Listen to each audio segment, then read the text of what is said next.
Oi, pessoal, tudo bem? Vamos começar o nosso treinamento de RAD Server configurando o ambiente, beleza? Quando a gente vem aqui em File, New, Other, a gente escolhe aqui a opção RAD Server, cria um novo pacote, certo? E tem a opção aqui, criar um pacote vazio ou um pacote com recurso. A gente escolhe aqui um pacote com recurso porque já vem com alguns verbos já definidos, né? Alguns endpoints já definidos, né? É o que a gente escolheu, óbvio. Então vamos aqui no Next, eu vou nomear o meu recurso, tá? Esse meu recurso é o que vai ser acessado via navegador, via software, via Postman, enfim. Então vamos colocar aqui, por exemplo, res exemplo, certo? Unit aqui significa que eu vou implementar alguns recursos na mão, né? Eu vou ter um controle maior sobre os meus recursos aqui. No aqui eu vou utilizar apenas codificação. Aqui em Data Module eu vou utilizar componentes dentro do meu form, tá? Geralmente são componentes de acesso a dados, a query,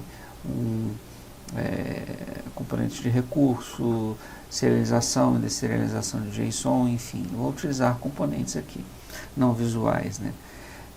Vou no Next, seleciono quais os endpoints que eu quero definir aqui no meu pacote, então vou marcar todos aqui. Essas opções a gente vai discutir mais à frente. Eu quero mostrar aqui como que eu vou configurar o meu ambiente, né? Nesse primeiro ponto aqui, o meu ambiente já está configurado, né? Porque eu já utilizo o RAD Server já há bastante tempo, mas eu vou forçar depois uma configuração do início. Então, vem aqui em Finish, e ele vai criar para mim toda a estrutura de endpoints daquele meu recurso principal. Ele cria um pacote e cria um recurso inicial, né? Dentro desse pacote eu posso ter mais de um recurso, tá? Nesse caso, a Unit 4 aqui que foi criada é o meu primeiro recurso, certo? Então, por exemplo, aqui, ó, res exemplo é o nome do meu recurso, tá? Do meu endpoint que vai ser executado dentro da plataforma que eu selecionar. Por exemplo, nesse caso aqui, por exemplo, o res exemplo, ele tem aqui o verbo get, o get item, o put item e o delete item, tá? Vamos só melhorar aqui um pouco. Esse no meu nome de objeto vai ser tres exemplo, e esse tres exemplo aqui embaixo é o que vai ser registrado pelo programa. Vamos salvar aqui esse projeto, tá? Vamos pegar aqui e criar uma pasta, RAD Server exemplo 1. Eu vou colocar aqui, ó, o res exemplo, tá? Aqui, ó, res exemplo. Então, save all, RAD Server exemplo 1, o res exemplo, certo? E o nome do projeto, res exemplo, ok? Mesmo nome de res exemplo. Então tem que salvar o projeto com outro nome. Proj RAD Server 1. Beleza. Vou executar aqui.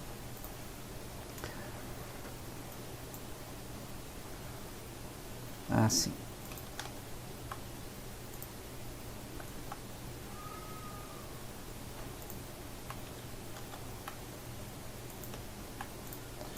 Aqui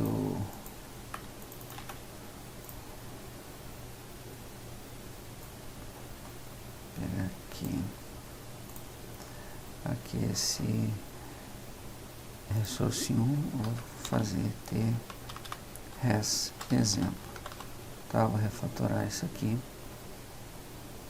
Beleza. Vamos executar aqui. Então, ele aqui abre o meu servidor, certo? Como é que o RAD Server funciona? Toda a configuração, ele fica dentro de um banco Interbase, certo? Então, quando fala a licença do RAD Server, é a licença do Interbase quando você instala. Então, existe, por exemplo, quando a gente executa o RAD Server em ambiente de desenvolvimento, igual a gente está fazendo aqui, nós estamos utilizando a versão Interbase, versão Developer, tá? Onde ele permite um máximo de 5 usuários aqui, tá? E não permite fazer deploy em servidores Apache, em servidores IS, enfim. Permite isso aí que você está vendo, que já é mais do que o suficiente para a gente poder desenvolver, tá? Então, olha só, nesse primeiro, se podemos dizer, parágrafo, né, do meu servidor, a gente tem aqui, ó, o endereço onde está gravado o meu emsserver.ini, tá? Então, vamos pegar esse endereço aqui, a gente vai armazenar aqui para a gente ir lá daqui a pouquinho. Da mesma forma, aqui também onde está gravado o meu emsserver.ib, que é o meu banco Interbase. Tá? Então, quando dou a execução de um pacote RAD Server, ele vai armazenar todas as configurações dentro desses dois arquivos. Então, vamos ao arquivo. Vou pegar aqui no Explorer, eu dei um Ctrl+C lá no endereço. Então, olha só, deixa eu ver aqui, ini. Vamos lá, só no diretório. Então, olha só, aqui eu já fiz alguns testes, tem um outro aqui, eu posso até apagar. Esses dois arquivos aqui que contém a configuração do RAD Server. Então, por exemplo, emsserver.ini. Deixa eu abrir aqui com Notepad++. E aqui, ó. Certo? Então, eu tenho aqui, olha, o meu caminho do IB, eu tenho aqui algumas seções, data, server login, server limit, server keys, ou seja, informações de configuração do banco, tá? Do banco do RAD Server dentro do Interbase e do próprio RAD Server em si. Tá? Então, aqui o tenants, os inquilinos, public pets, enfim, cada seção dessas aqui é um tipo de configuração. Então, aqui a gente tem as configurações de segurança, a porta em que ele vai abrir, tá? Então, esse primeiro meu arquivo aqui. E o IB, certo? Esse banco emsserver.ib, caso vocês queiram abrir esse banco, é um banco que vem criptografado. Tá? Você não tem acesso a esses dados do Interbase. Nas versões mais recentes, né? As mais antigas você até consegue abrir, as recentes não, elas vêm criptografadas. E a instância que você vai configurar no Interbase, ela tem que ser exclusiva para o RAD Server. Se você, por um acaso, precisar se você utiliza o Interbase em outra instância, se você utiliza o Interbase como fonte de dados do seu software, você tem que ter uma outra instância para poder trabalhar. Essa instância do RAD Server é única. E o que eu recomendo quando vocês forem instala o RAD Server na porta padrão 3050 GDSDB e deixa as outras portas para o teu software. Tá? Já vi vários problemas de conflito, de compatibilidade, quando você muda esse esquema. Ok? Então, se a gente vir aqui e apagar esses arquivos, vou renomear esses arquivos aqui, o que acontece? Ele vai dizer que os arquivos não existem e vai te pedir para reconfigurar. Então, olha só, MSServer Configuration File Not Found. choose yes to run the configuration wizard, ou seja, ele não achou o arquivo de configuração e quer que você execute o assistente de configuração. Então, no yes aqui, server instance é o nome da instância do Interbase, por padrão GDSDB. Nome do banco, esse aqui você pode trocar, pode botar o nome que você quiser. Arquivo onde pasta, diretório onde o arquivo DB será gravado. Você pode trocar também o nome da pasta. Usuário e senha do Interbase quando você instalou, tá? Vou assumir os padrões, então next. Sample users e sample user groups, isso aqui são usuários de exemplo e grupos de usuários de exemplo. O RAD Server tem a capacidade de criar usuários e grupos de usuários, tá? São configurações que a gente vai ver um pouco mais à frente. Então, ele aqui está te sugerindo que tenham usuários de exemplo e grupos de exemplos também. Vou deixar marcado. Console username, console password. É a senha e o usuário para acessar o console do RAD Server, que é o gestor de configuração do RAD Server. Então, show password aqui, né? Então, são senha padrão. Next. Aqui, pressione finish para criar os dados abaixo, né? O nome do arquivo de dados, de configuração. E a chave do registro do Windows, que ele cria para o RAD Server. Tá? Então, vem aqui no Finish. Né? Essa mensagem é o seguinte, está dizendo que você não tem uma licença válida do Interbase. Né? Continua sem a instalação, porque é de desenvolvimento. O Interbase, nesse caso aqui, é uma versão de desenvolvimento. Então, você clica aqui no Yes e ele vai continuar dessa mesma forma. Pode acontecer, como acontece de vez em quando você vai executar o RAD Server uma outra vez, amanhã, daqui a 2 dias, não tem uma regularidade, ele vai te falar que o RAD Server está com problema na licença. Então, o que é que você tem que fazer nesse caso? Poxa, mas como que está com problema na licença se ele é de desenvolvimento? É porque ele exige que você pare o teu serviço e inicie novamente. Então, vem aqui no GDSDB, no Services do Windows, dá um stop e dá um start. Aqui ele volta ao normal. Então, já estou me antecipando a essa questão. Então, vou continuar aqui. Ele falou que criou aqui o arquivo ini e os dados padrão do RAD Server. Então, dou um OK. E ele vai executar para mim aqui, né, aquela mesma tela. Então, você pode observar que ele duplicou aqui, ó, ini e b. Ok? Bom, quando eu clico aqui em Open Browser, o Open Browser vai carregar aqui, ó, na porta 8080, né, um endpoint padrão do RAD Server, que é o version, mostrando aqui a versão dele, né, e o nome do servidor como exemplo. Como a gente criou aqui um endpoint chamado resexemplo, como é que a gente pode fazer isso? Aqui, tirar esse version e resexemplo.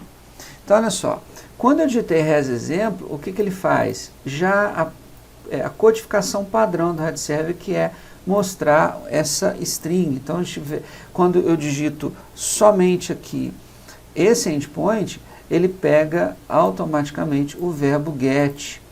E o que vai executar no verbo get? Ele vai executar esse aqui, eu mostrar uma string chamada resexemplo. Se eu quisesse, por exemplo, vou colocar aqui ao invés disso, vou colocar aqui executa um verbo get. Tá? Vamos executar. Ele está aberto.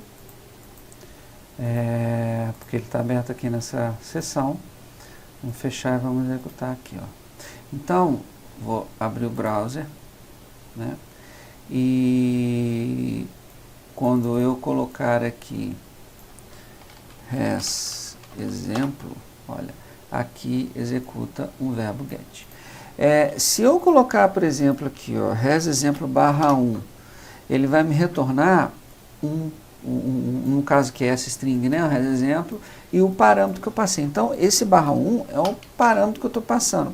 No caso de conexão com um banco, eu faria uma leitura ao ID daquela tabela. Por exemplo, se fosse res customers, então res customers /1, eu pegaria o ID número 1 da tabela customers, quem quer, e traria os dados que eu quisesse, né?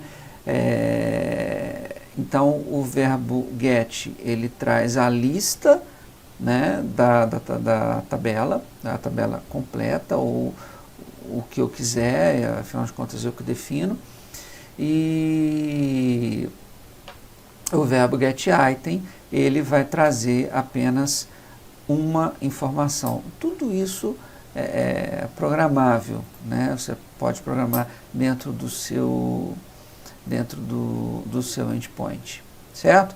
Então, quando eu clico aqui, bom, entendido sobre endpoints, vamos pegar essa parte aqui do console. Quando eu clico aqui no console, ele abre, lógico, aqui por trás, né, o console, Rádio Server Development Console, versão 4.2, ele abre na porta 8081. O padrão do desenvolvimento é na porta 8080, né, e o padrão do console na 8081. Então, ele abre uma guia no meu navegador, onde vai me mostrar aqui, ó, os usuários, os grupos, as instalações, todas as informações de configuração do Rádio Server, tá? Deixa eu fechar aqui, porque ele já estava aberto. Olha, ele cai nessa tela. Essa tela ele te pede o usuário e a senha, console user e console pass. Aqueles dados de exemplo do console, né, na hora da criação de configuração do Rádio Server. Enter Tenant Secret. O tenant são os inquilinos dentro do servidor. Quando você adquire uma versão Enterprise do Delphi, ele vem com a licença Single Site, ou seja, Single Site do Rádio Server. Ou seja, você pode ter um servidor, e dentro desse servidor, você pode ter quantos inquilinos você quiser. E entenda inquilino como empresa, vamos colocar dessa forma. Dentro de cada empresa você pode ter vários usuários, não é limitado ao número de usuários. Então, essas empresas, cada empresa seria um inquilino. O teu servidor seria um condomínio empresarial de usuários, podemos dizer assim, né? E aqui ele te dá essa possibilidade de gerenciar os usuários de um determinado cliente. Como eu não tenho mais, como eu só tenho um cliente aqui, eu posso entrar como padrão, eu clico no login e ele já vai direto. Então ele dá as informações daquele cliente que é o Initial Tenant, tá? É o inquilino inicial. Beleza? Então aqui tem todas as informações do Rádio Server, né, de configuração do Rádio Server. Então aqui eu posso fechar o console e volto aqui no meu servidor, tá? Essas informações aqui de início são informações de configuração do Rádio Server, de endpoints que já vem prontos. A partir daqui eu tenho até aqui, olha, até aqui, certo? A partir daqui, olha, eu tenho já o meu pacote, que é esse Proj Rádio Server 1 BPL, que está nessa pasta. Então, esse arquivo aqui, vamos pegar esse endereço aqui, vamos buscar BPL, então tem que Proj Rádio Server 1 BPL, certo? Esse meu pacote é que vai ser executado no meu servidor, e é esse pacote também que, com o deploy específico, eu posso distribuir para servidores Apache ou servidores IIS do Windows, tá? Claro que eu tenho que ter um deploy e isso a gente vai ver também, esse deploy. E aqui embaixo os meus endpoints. Então eu tenho aqui na primeira linha loading, certo? Aqui loading no meu pacote, e aqui embaixo loaded, ou seja, carregado, tá? Então essa aqui, se não houver nenhum problema, é a sequência: carregando os endpoints, carregado. Embaixo são os logs de execução de cada endpoint, ou seja, aqui eu tenho 3. Se eu executar mais um aqui, olha, dou um F5 aqui, eu aqui no meu servidor vou ter 4, ó, eu executei mais um. Vou abrir aqui do lado e pegar o servidor aqui também, ó. Então presta atenção aqui, ó, F5, ó, estou executando. Vou dar um clear aqui, ó, eu vou executar o meu. Aqui eu executo um outro endpoint, então aqui o request, endpoint get item, eu executei esse monte de get item aqui, e aqui eu executei um get, ok? Bom, vocês observaram que o get items foram executados direto na requisição, no cabeçalho da requisição, ou seja, no header da requisição. A gente pode passar nos outros verbos o put item e o post, através de pacotes no corpo da requisição, no body da requisição. A gente vai fazer esse tipo de envio de parâmetros também, tá? E aí nesse caso a gente vai ter que utilizar o Postman ou o hash debugger, que é feito para isso, tá? Alternativamente, paralelo, né? Fugiu a palavra aqui agora, ao console, né? A esse console aqui na web, em JavaScript, né? Eu tenho aqui também um software, um executável, que é o RS Console. Esse RS Console, ele vem na pasta bin do Delphi aqui, RS Console, tá? E ele conecta em uma determinada instância. Aqui ele está conectado na minha instância Apache, né, no meu servidor local, aqui eu tenho uma VM com o servidor Apache rodando. Só que agora ele está desligado, então eu posso conectar aqui e posso ter as informações aqui no profile, né, do RAD Server, as mesmas informações que eu tenho lá no console e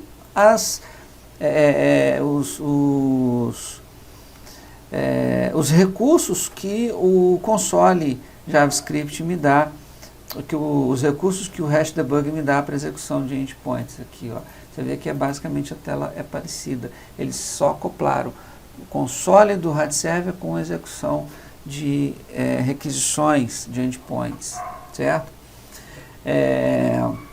Bom, então, gente, isso é que eu queria falar por agora, a configuração do RAD Server. Então, a partir de agora, a gente vai começar a se aprofundar mais em relação a isso. Deixa eu dar uma olhada aqui no Trello, os outros pontos, certo? Que vai ser, nós vamos fazer vários exemplos de endpoint, tá? Esse foi a configuração do ambiente. Então vamos criar microserviços, vamos serializar JSONs, documentação, né, enviar e receber arquivos, segurança de dados, enfim, tem muita coisa ainda pela frente. Então, a gente se vê no próximo módulo. Um abraço, valeu!